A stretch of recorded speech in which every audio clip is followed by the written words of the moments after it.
This happened to us in the southern Nantahala wilderness, North Carolina.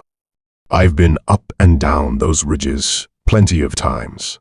Fishing, camping, or just breathing sometimes. You can't get anywhere near a town.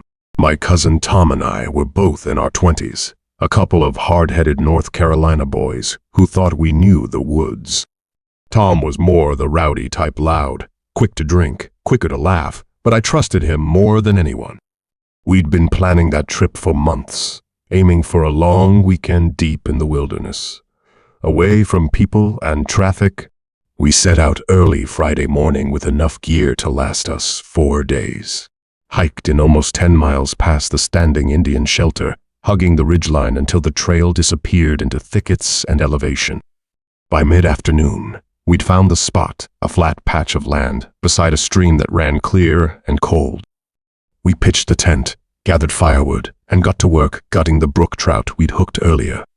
It was shaping up to be the kind of weekend we'd remember for years.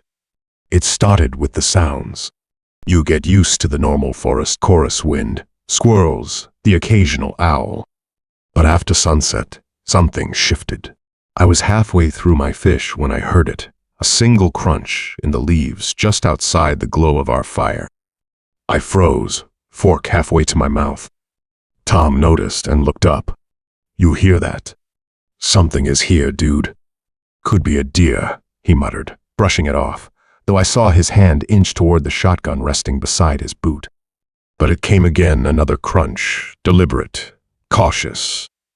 Then a whisper, like someone muttering to themselves just beyond the reach of the light.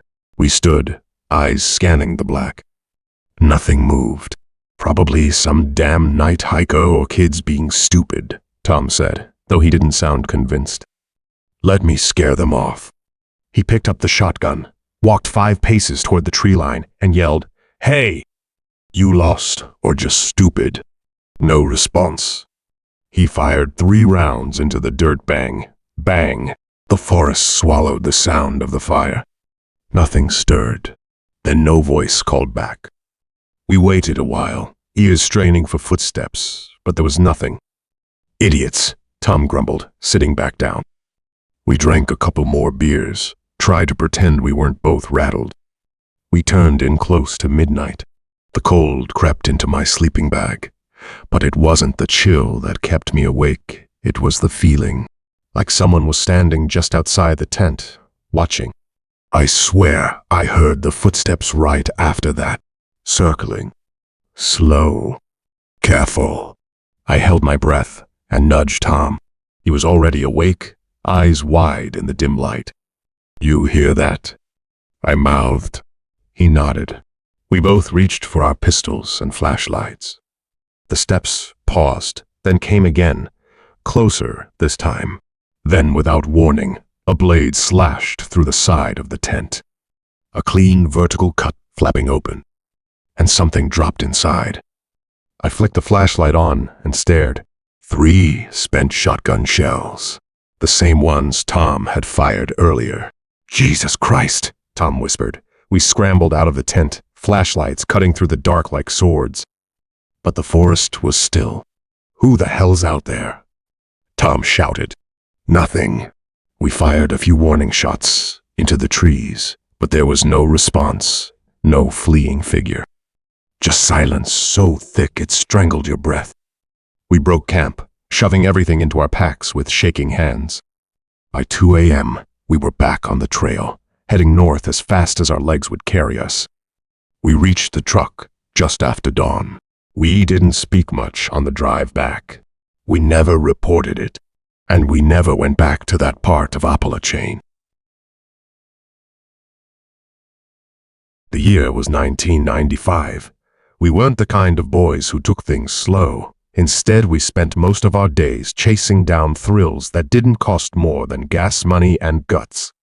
It was late September when we drove out to that spot in the southern stretch of the Appalachians. It was the kind of backwoods place with no cell towers, no service roads, just sloshing marshes and wide brown water curling through the forest like it had been hiding there for 1,000 years. Or maybe longer. The idea wasn't mine. It never was. One of the boy, Kevin, had heard rumors about gold flakes washing up in the mud along the bend. A leftover legend from some forgotten rush in the late 1800s, maybe. You know the kind. One guy found a nugget, passed the story to another, and it grew teeth and claws from there. But one thing about back then, we didn't need much of a reason to pack a cooler full of cheap beer and tear off into the bush. We got out there just before noon. The fog was still hanging low, slinking through the trees like it didn't want to be seen. We hiked in, gear strapped to our backs, boots sinking half an inch with every step on that spongy earth. I remember my shirt sticking to my back, wet with sweat and swamp air. The kind of humidity that makes your skin feel borrowed. We set up camp about a mile from the road, if you could call the rutted-out tractor path a road. Pitched 2 canvas tents and built a small ring of stones for the fire. The river was maybe a quarter mile off, through a thicket of reeds and black willow, and we could smell it stagnant and metallic. But by late afternoon, the laughter had thinned, and then somehow he found it. It was a flake, tiny, barely wider than a fingernail, shining dull gold against the mud on his fingers. And that was enough. We were in it now. The sun dipped behind the ridge around 6:30. The woods turned quiet, like something big had stepped into the trees and told the birds to shut the hell up. We stayed by the fire that night, passing a bottle of cheap bourbon and joking like we weren't already scared. Truth is, the silence out there was different. It wasn't peaceful. It was watching. The next morning, we got moving early. Coffee boiled over the flames, oatmeal half-cooked. We were dragging by the time we made it down to the banks. There was a fog lifting off the water again. We split off in pairs, but I stayed back near camp, feet up, trying to scrape a hangover out of my skull. The shouting started just after 10. I ran through the thicket barefoot, dodging roots and thorns. By the time I reached the riverbank, Kevin was already waist-deep in it. Not the water, the mud. Dark, slick, rotting mud that hissed when it moved. "Don't come out here," he yelled. His face was pale, eyes wild, like he was seeing something the rest of us couldn't. Another one of us had thrown him a rope from a dry patch 10 feet back. He was pulling with both hands, straining so hard his boots slid in the muck. It didn't help. The more the stuck one struggled, the deeper he sank. He was in up to his chest now. You could hear the mud swallowing air. I can't feel the bottom anymore," he shouted. "It's pulling me down. I swear to God, it's pulling." We tried everything, dug sticks into the earth behind us for leverage, twisted the rope around a stump and all pulled together, legs braced, hearts thudding. But it was like he was glued in place. The mud didn't just suck, it held. Around 11, we finally ran back to the truck and drove until we hit signal. Called in help from a ranger station 25 miles out. They said they'd send someone. We raced back, praying he'd be there when we returned. He was. Now it was up to his chest. Face wet with sweat and filth. He looked at me when I got close. Really looked. And he said, calm as anything, "I think it's my last day with you guys. Oh my God." The Rangers arrived sometime around 1 p.m. 2 trucks, 5 men. They brought gear, ropes, even one of those old longboards for water rescues. But they wouldn't step off the dry patches. Said it was unstable. Said the whole area was prone to sudden collapse, like the earth was hollow underneath. They tried. God help them, they did. One of them, a gray-bearded man, put a hand on my shoulder and said, "We can't risk another life for someone already gone." I watched him vanish. At around 5 m, just his eyes above the mud. Then a blink. Then nothing. The water took the rest. We stayed until sundown. Sat there on the rocks, with the fire dying behind us, listening to the frogs and the crickets pretending the world hadn't just ended. Nobody said a word. By morning, there was no sign he'd ever been there at all. No bubbles. No body. Just mud and cold and silence. They never found him for 2 whole days. And when they finally did, his body was completely discolored, bloated, and tinted a sickly blue. We lost our friend because of a stupid rumor he'd heard about that place. We were too young back then, too reckless to understand the risk. That day changed everything. It was the worst day of my life. None of us ever went back to that place, not once. And we never will. It had been almost a year since Nina and I got married, almost 3 years since we met, right there on that trail in the back reaches of Adirondack Park. She was hiking solo that day. So yeah, returning to that same trail for Valentine's Day seemed like the perfect gesture. Quiet, isolated, familiar, a place only we understood. I kept it a surprise until the day before, just hinted at layers and cold, packed her gear, and had the truck ready by 5 a.m. Sharp. It was February 14th, and the forecast was frigid, hovering around 18 Fahrenheit during the day and dropping below 5 at night, but that never stopped us before.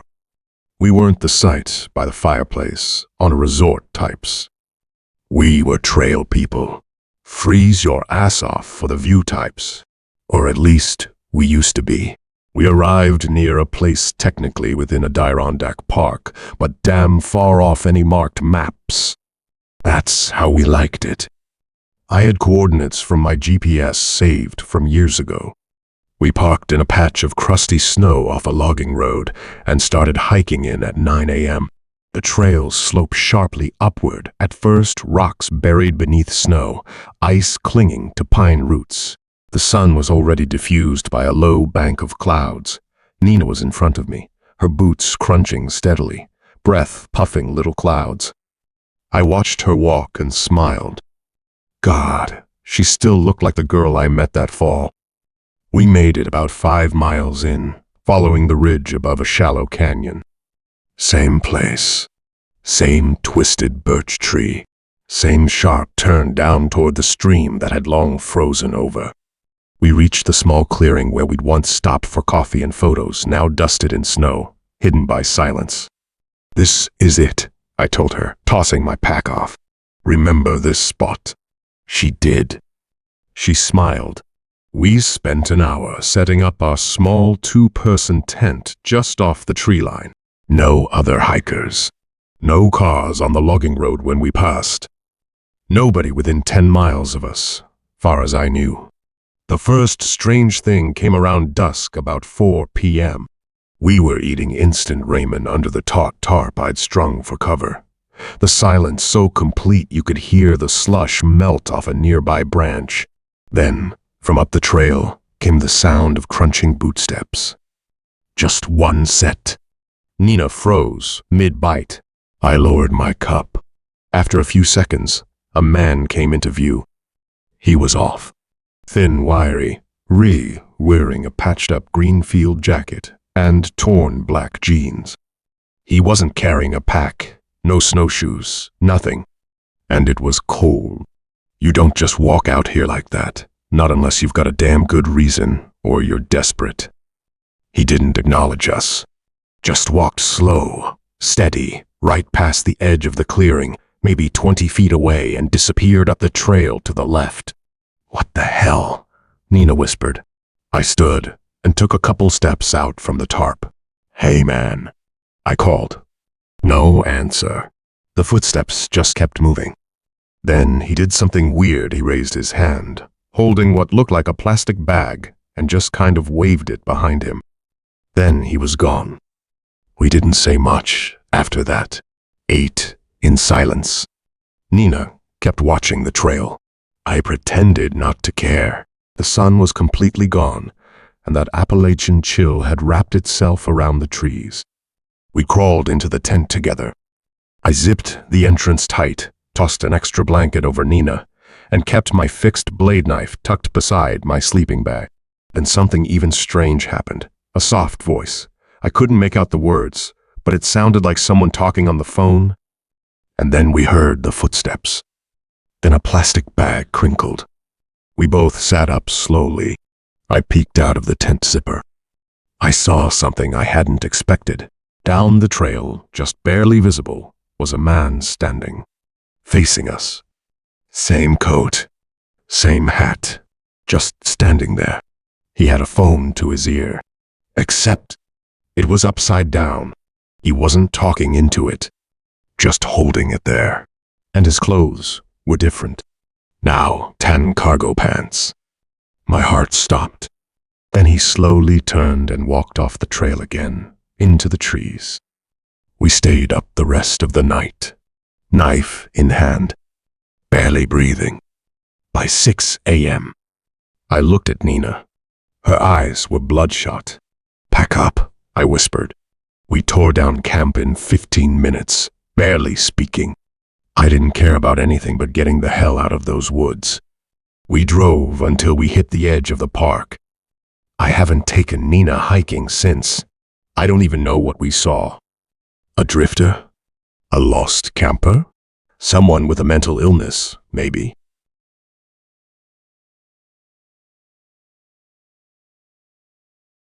We were the type of couple who didn't need much. For Shelley and me, our love language was suffering together under a tent tarp in freezing temperatures, far from the reach of cell towers and restaurants. The deeper into the wilderness, that was just us. So, the year was about to end, and we were there for a New Year night. We decided on a long weekend escape, in Vermont specifically, a primitive hike in sight about 6.7 miles off a Forest Service road in the Green Mountain National Forest. We started the hike on Friday morning. The trailhead was empty when we parked around. It took us just over 3 hours to reach the site. We were slower than usual, mostly due to the snowpack and the heavy packs, but she loved stuff like that. We set up camp in a thicket of red pines, their trunks spaced out just enough to give us visibility, but thick enough to make it feel secluded. By evening, we were cooking dinner over a fire I coaxed into life using birch bark and small limbs I found beneath the snow. Shelley laughed when she saw the rose petals I sprinkled near the tent flap. "You're such a sap," she said, grinning. And for a little while, the night was perfect. And then all of a sudden, we heard a voice for help. It came from the woods, beyond the fire's edge, like someone calling through a tunnel. We both turned toward the sound, but then it came again. "Help me." Male voice. About 50 or 60 yards away, judging by the way it bounced off the trees. Shelley glanced at me, her brow creased. "Someone's out here?" I stood up, grabbing the flashlight from my pack and aiming it toward the trees. "I don't know," I said. "Could be someone hurt or some idiot wandering off trail." Another long pause. "Then, they took her." That one hit different. The tone had changed, more desperate now, and closer. I backed up a few steps toward the fire. Then, suddenly, a man came into view. Jeans stiff with mud and ice, a flannel shirt ripped across the shoulder, and snow-crusted hiking boots. "They took her," he repeated. I held up a hand, trying to keep my voice level. Hey, it's okay. Who took her? Are you lost?" Then said, "They took her," faces covered with masks. I tried to stop them. His words collapsed into a mess, and the smell of whiskey like he was a drunk man. "You're cold, man. You need to sit down," I said, nodding to a camp chair. "Warm up a minute. Maybe you can tell us what happened." "She screamed," he blurted out. "I heard it, and I ran, but they already taken her away." "Where's your camp?" I asked. "Can you show us?" He blinked, then nodded slowly. "Not far. Just over the ridge." I turned to Shelley. "You stay here. I'll go with him. Check it out." "The hell you are," she snapped, grabbing my sleeve. "You're not going off into the dark with some lunatic." "I'll be quick. If I'm not back in 30 minutes, hike down to the car, and call the rangers. She looked like she wanted to argue, but then she nodded, jaw tight. I followed the man. He didn't say a word as we climbed the hill, his pace staggering but steady. We walked, maybe 400 yards, up over a ridge and down into a little hollow thick with firs. That's when I saw it, a tent, torn nearly in half. Poles snapped. A cooking pot upside down in the snow. No sleeping bags. No food. No gear. They took her. Please help me out, he said again, and then he took a step forward, then suddenly bolted, just took off into the woods at a dead sprint. Hey, I shouted, but he was already gone, vanishing into the dark. I stood there, breath fogging in the air, heart hammering. Get back. Now, I said to myself. I made it back to our camp in under 10 minutes. Shelley was pacing by the fire. Where is he? Gone. His camp's wrecked. No one else there. He said they took her, then ran off. And I don't know where he had gone. We packed. Fast. Threw everything into our packs and bolted back down the trail, hiking by headlamp. It took over 2 hours to get back to the car. We passed through 2 empty ranger outposts before finding one that was manned just after midnight. The guy inside looked surprised to see us. We had a visitor, I said. Some guy showed up at our site. Said his wife was taken. His camp was destroyed. The ranger's face darkened. Asked the location. I gave him the GPS coordinates. Jesus, he muttered. Second one this month. Second what? He didn't answer. Just picked up the radio and requested backup to sweep the area. You get weird stuff out here, he finally said. People disappear. Sometimes they walk out. Sometimes they don't. You think he killed her? He gave me a long look. I think you two should get a room in town tonight. You need to leave this area quick. They never found that man. Or the woman. I never fully understood where that man had really gone, or if he was even telling the truth. Sometimes I wonder if he had something darker in mind, something sinister. I still don't know, and honestly, but one thing's for sure, we never went back to that place again.